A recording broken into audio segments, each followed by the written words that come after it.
my name is Sydney Adams, and my commemorative speech topic is about Saint Joan of Arc. She was a brave woman that fought for France during the Hundred-Year War. She was a role model for many women during that time period, and even still today. She rose up and led a nation in its darkest hour, guided by God and her belief in her divine purpose. She defied the expectations of her time and rallied French forces. Though her life was tragically cut short at only 19, her legacy continues and has etched history as a martyr and a beacon of inspiration for generations to come. Joan of Arc was born in Domindry, France in 1412 and died in Rouen, France in 1431. She was born into a poor family and started to experience visions and voices from saints at a young age, according to Britannica. Her visions in her head came from St. Michael, St. Catherine of Alexandria, and St. Margaret.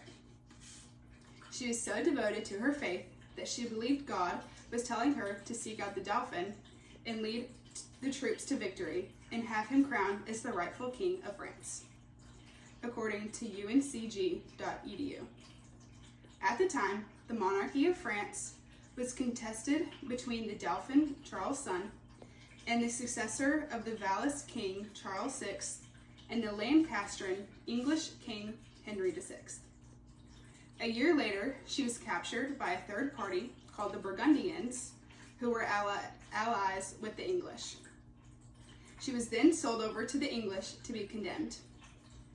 They recognized how important she was to the French and condemned her to death in 1431. She was deemed guilty of heresy and other associated offenses, including blasphemy, demonic influences, and defiances of church authority. She was the bravest woman in the world. Joan was beatified in 1901 and canonized in 1920 by the Catholic Church, and is now the patron saint of France, soldiers, and prisoners.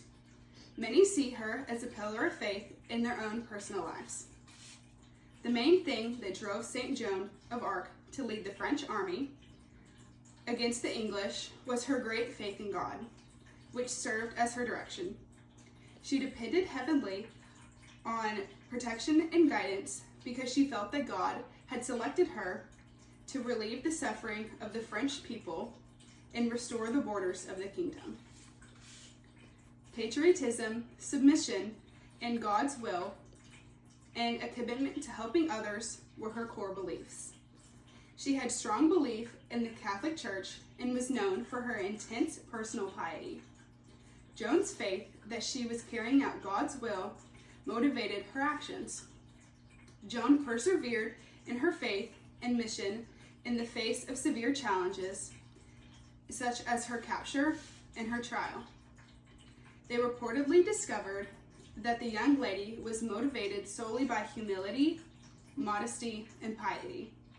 She never wavered in her commitment to these ideals throughout her life. To sum it all up, despite danger, uncertainty, and death, Joan of Arc bravely stood by her beliefs, demonstrating her incredible courage. She led armies, defied strong authorities, and never wavered in her conviction that she was called to a higher cause, even as a young girl. Even now, I am still inspired by her bravery, courage, and her unwavering faith. She serves as a reminder that one person's grit and determination may alter history and inspire the hearts of millions, even during the most difficult moments.